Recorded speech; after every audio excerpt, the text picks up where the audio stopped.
Christelle Leca, vous êtes pigiste à Lyon. Je vous trouve là au siège du Club de la Presse, dont vous avez été la présidente depuis 2 ans. Qu'est-ce que vous tirez, vous, de ce mandat de 2 ans au sein de cette association professionnelle qui réunit des journalistes, des communicants ici de la métropole?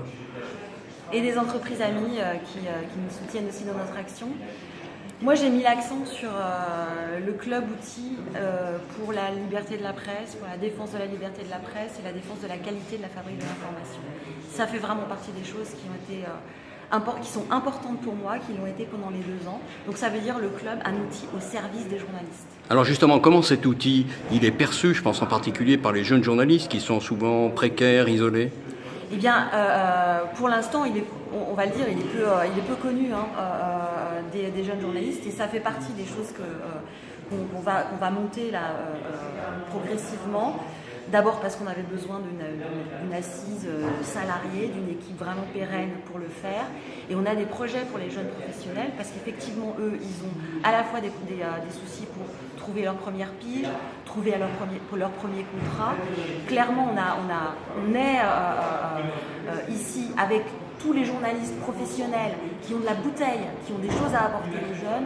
On a clairement un réseau de professionnels qui peuvent aider les jeunes à trouver des pistes, mais pas forcément trouver des contrats, mais trouver des façons de faire qui sont importantes pour démarrer dans la profession. Ultime question, là, on sort d'une rencontre qui portait sur la loi sur le secret des affaires, donc le club ne s'adresse pas qu'aux journalistes pigistes, il s'adresse à tous les journalistes. À tous les journalistes en poste et les journalistes pigistes, bien sûr. Et c'était important justement d'aborder cette question de la loi sur le secret des affaires. C'est très important parce que c'est une loi qui inquiète beaucoup de monde.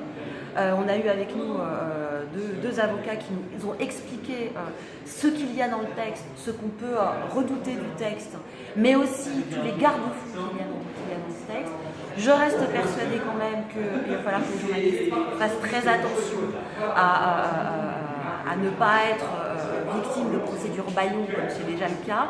Ça pourrait en renforcer, mais d'après nos avocats, on a quand même des garde-fous. Et en France, le garde-fou, c'est la liberté d'expression et la liberté de la presse. Et là-dessus, on a des jurisprudences sur lesquelles on s'appuie et les juges sont toujours extrêmement favorables à ça. Mais restons vigilants. Et le club, pour ça, doit montrer aux journalistes les outils qui leur permettent de défendre leurs droits. On a avec nous 2 avocats partenaires, on veut en trouver d'autres qui viennent ici pour expliquer aux journalistes que le droit est avec eux dans telle et telle situation. Pas dans toutes, on a la loi de 1881 qui encadre le droit de la presse et sur lequel on peut s'appuyer, pas dans n'importe quelle situation.